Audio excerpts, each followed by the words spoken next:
dalam mendorong terbentuknya kanun KKR, banyak hal yang telah dilakukan oleh komunitas korban, baik masyarakat, komunitas korban, masyarakat sipil, dan unsur-unsur lainnya agar kanun KKR terbentuk di Aceh. Tapi memang karena sudah ada kebuntuan di komunitas korban, tapi mereka tetap berjuang. Ada upaya-upaya lain yang dilakukan oleh komunitas korban di tempat mereka, seperti mereka memperingati setiap tragedi-tragedi pelanggaran HAM. Itu mungkin bisa diadopsi oleh pemerintahan agar ini dilakukan, agar kita melawan lupa, dan agar sejarah konflik masa lalu itu tidak dilupakan, dan agar konflik ini tidak terulang lagi ke anak cucu kita ke depan. Selain itu juga komunitas korban membangun monumen peringatan.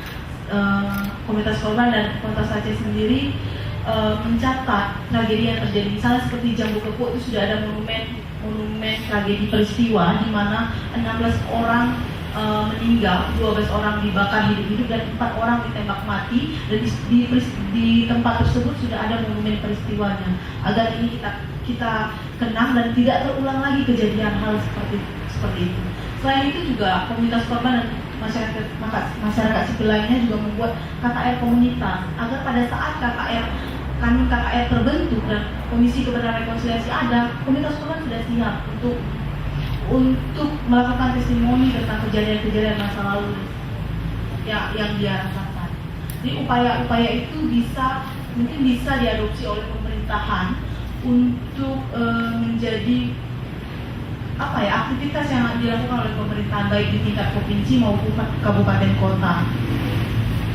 Mungkin itu saja, saya akhiri. Billahi taufiq wal hidayah. Assalamualaikum warahmatullahi wabarakatuh. Launching buku mereka masih dilupakan ini, dan tentunya menjadi bagian upaya dari kita bersama untuk bersama-sama melakukan berbagai langkah-langkah advokasi dan kawan tentang peristiwa konflik yang telah berjalan hampir 32 tahun lamanya.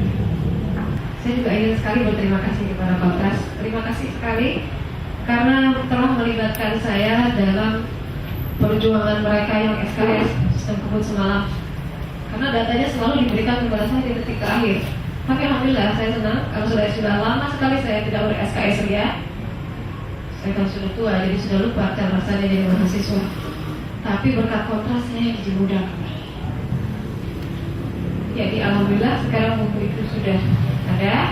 Kalau ada kesalahan cetak sana sini, ketik sana sini, kayaknya kesalahan saya. Terus ejaan yang disempurnakan itu ayahnya anak-anak selalu ngomelin saya karena bisa juga. Kayaknya namanya juga pengantar. Begitu aja yang akan saya bicarakan. Terima kasih atas kesempatannya. Wassalamualaikum warahmatullahi wabarakatuh.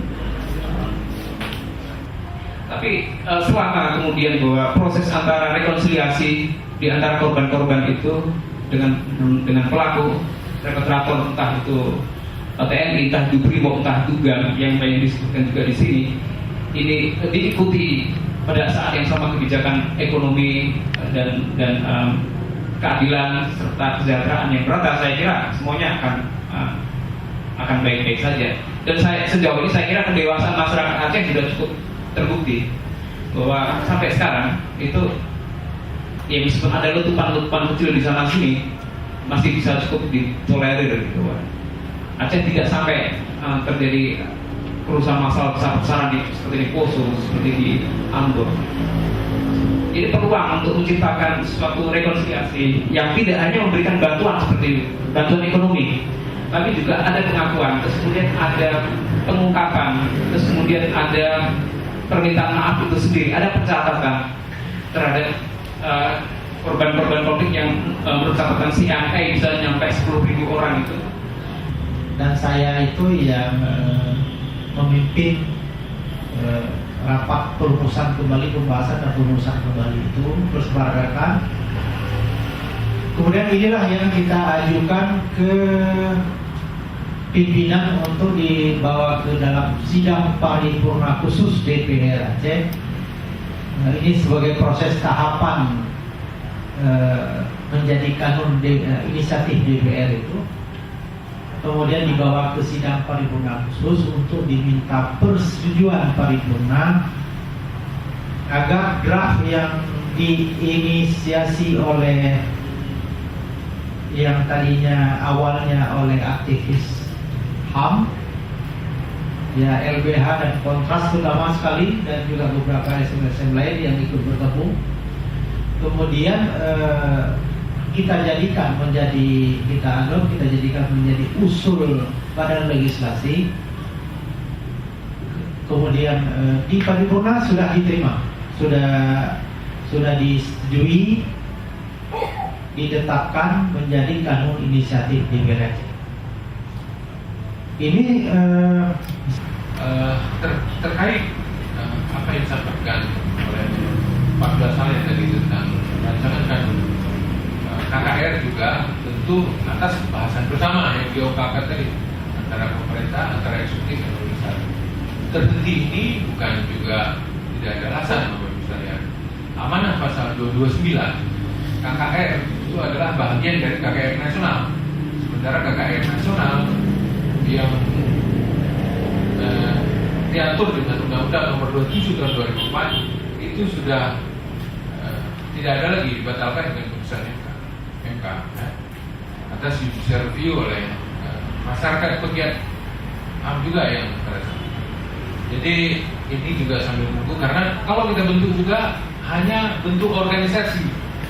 Jadi kaki-kakinya untuk bekerja ini mandul. Ya, ini juga dasar yuridisnya itu. Yang lain beliau sudah ungkapkan tadi.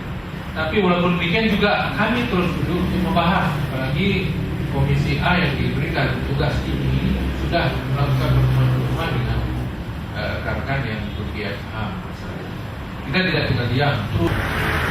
Nah, bagaimana sebenarnya kebijakan Komisi Nasional Hak Asasi Manusia sebagai salah satu lembaga negara yang menjalankan fungsi penyelidikan terhadap dugaan pelanggaran HAM yang berat di Aceh? Pada tahun 2009, ya,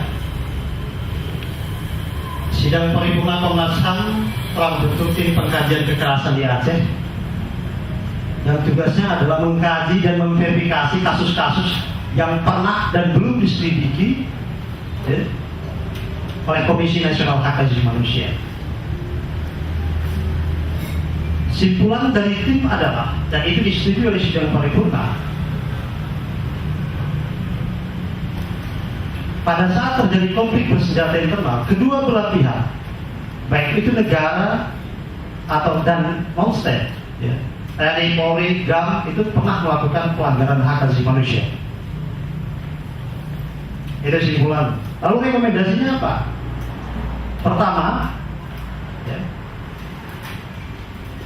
meminta kepada Presiden, DPR RI, Mahkamah Agung, pemerintah Aceh untuk menjalankan kewajibannya menyelesaikan pelanggaran HAM yang berat di Aceh sebagai bentuk pemenuhan kewajiban negara, memproses secara hukum pelaku kekerasan dan pemenuhan hak korban atas kebenaran, keadilan, reparasi dengan melalui upaya-upaya yaitu penyelesaian pelanggaran HAM yang berat dengan mekanisme Undang-Undang Nomor 2 Tahun 2000 dan mekanisme KKR.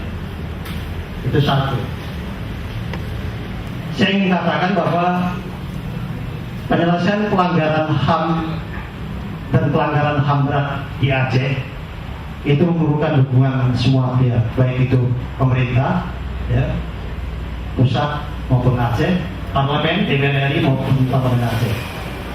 Karena kalau tidak, itu pemenuhan hak atas keadilan dan kebenaran tidak akan pernah tumbuh. Makanya lagi-lagi kok debat persoalan ini menunggu undang-undang KKR hadir atau menjadi hak Aceh yang membuat. Saya rasa Aceh bisa memulai. Saya rasa Aceh bisa memulai itu dengan kekhususan yang ada di Aceh. Tapi lagi-lagi kan tinggal mau tidak. Soalnya kan mau. Sebagai mahasiswa, saya berharap itu KKR itu segera diselesaikan.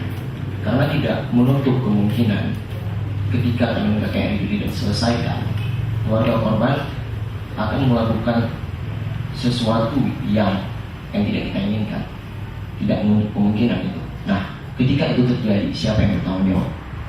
Siapa yang akan bertanggung jawab? Saya sepakat dengan apa yang dikatakan oleh Bang Hendra tadi, bahwasanya kita tidak perlu menunggu orang luar, orang pusat, pemerintah pusat.